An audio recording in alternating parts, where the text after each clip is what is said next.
आपल्या प्रत्येकाचं स्वप्न असतं की आपलं स्वतःचं घर व्हावं आणि त्या घरासाठी आपण काय काय करतो ना, अगदी पैसे जमवतो, लोन काढतो आणि अजून काय जमेल ते सगळंच करतो.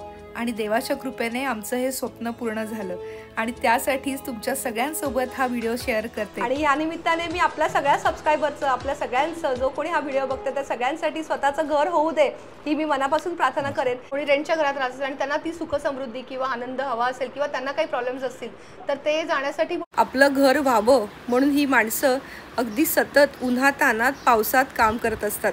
वेलकम टू PR की दुनिया फ्रेंड्स. कसे आहात सगळे? मजेत ना? मी प्रणाली तुमच्या सगळ्यांचं आमच्या नवीन घरात स्वागत करते.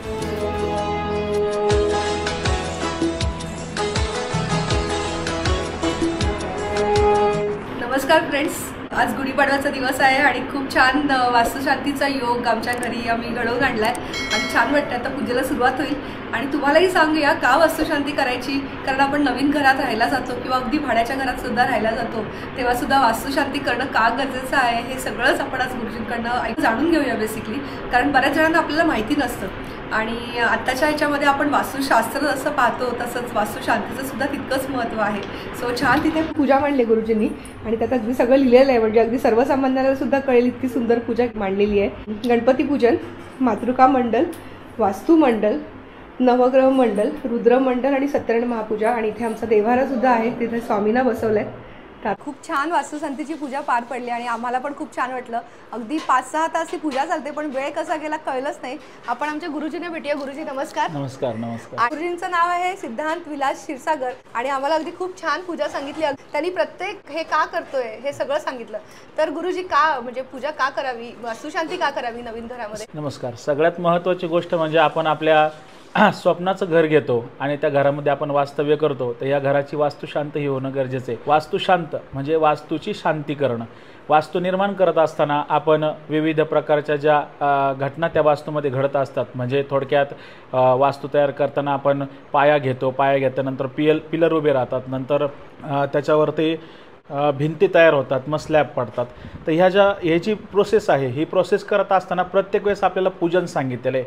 त्यावेळेस आपण प्रत्येक वेळेस ब्राह्मणाला बोलवून पूजन करू शकत नाही. म्हणून आपल्याला ह्याचा सगळ्यांचा दोष जावा म्हणून आपण वास्तुशांती नावाचं कर्म करतो.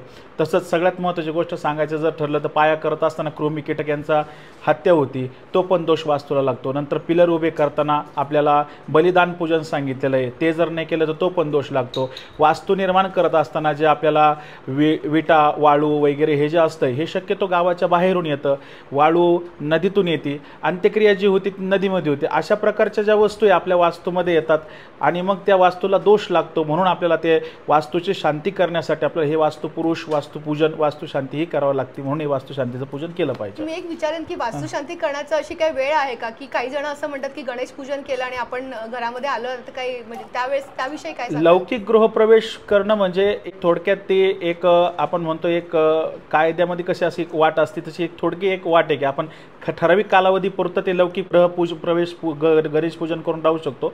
पण मेन आपलं वास्तुकर्मच महत्वाचं आहे जे वास्तूला शांत करू शकतं. म्हणजे किती वेळाच्या नवीन घरात जर आपण राहिला तर किती दिवसांच्या, किती नवीन घरामध्ये जर आलो ना तर साधारणतः शास्त्रामध्ये असं सांगितलंय की एक 6 महिन्याच्या आत वास्तू करावी असं शास्त्र सांगतो. नाही तर मग त्या घरामध्ये वास्तू नावाचा जो राक्षस असतो तो निर्माण होत असतो. मग तो घरामध्ये सगळ्या गोष्टी गिळंकृत करण्यास प्रयत्न करत असतो. म्हणजे आपल्याला सुख शांती जाते, आपल्याला असं अस्वस्थता त्या घरामध्ये जाणवते, असे काही ना काहीतरी धक्के आपल्याला बसत असतात. म्हणून किमान लौकिक गृहप्रवेश जरी केलं तरी 6 महिन्याच्या आत वास्तू ही करावीच हे शास्त्र आहे. जरी काही जण जरी इथं राहत नसतील किंवा सेकंड होम घेतलं, ज्यांनी आधी ही वास्तू घेतलेली त्यांनी जी वास्तू शांती केली त्याचा संकल्प त्यांनी त्याच्या पुरता सोडलेला असतो. उदाहरणार्थ एक घर घेतलेलं आहे, त्या व्यक्तीनं जो संकल्प सोडला तो त्यांनी त्याच्या स्वतःसाठी सोडलेला आहे. ज्यावेळेस तो हे घर सोडून जातो त्यावेळेस तो वास्तू निर्बली होत असतो. त्याच्यामुळे जो नवीन दुसरा जी वास्तू घेत तर त्या व्यक्तीने स्वतः करता का होईना ती वास्तू शांती पुन्हा करावी, संकल्प त्याच्यासाठी हा सोडला जातो. मी आज जो संकल्प सोडलाय तो स्वतः तुमच्यासाठी हा संकल्प सोडलेला आहे.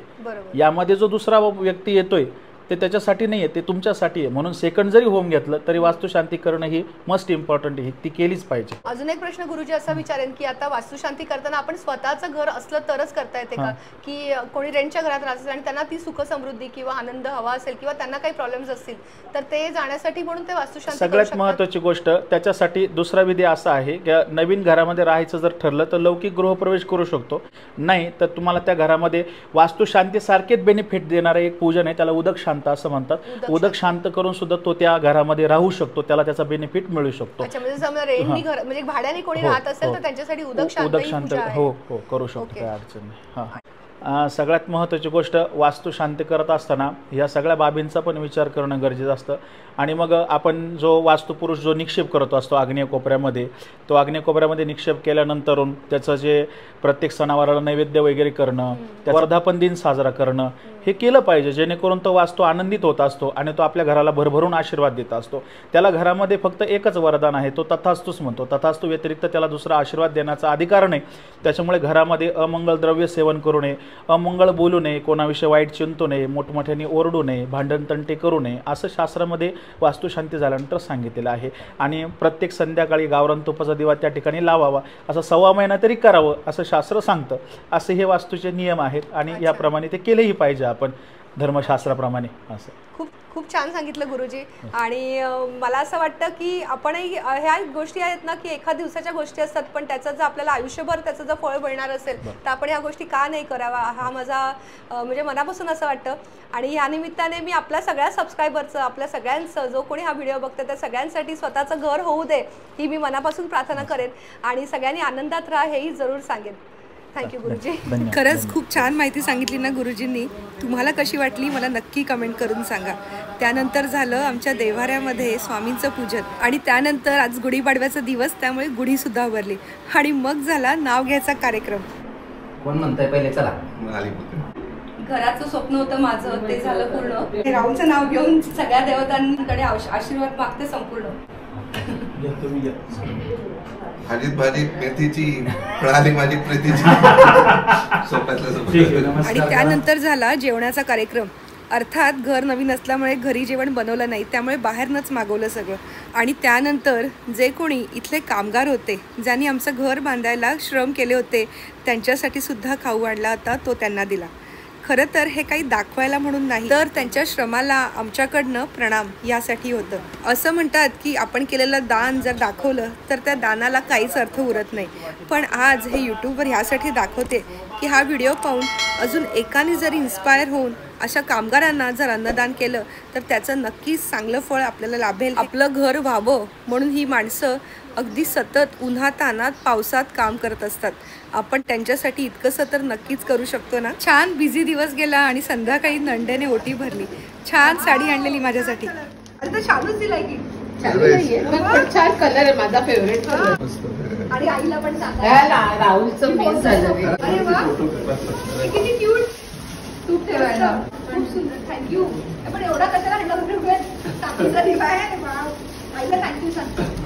अगदी सगळ्यासाठी देवाचे मनापासून आभार. आणि हो, तुम्हाला घर पाहायचं असेल तर मला नक्की कमेंट करून सांगा आणि आपलं चॅनलसुद्धा नक्की सबस्क्राईब करा.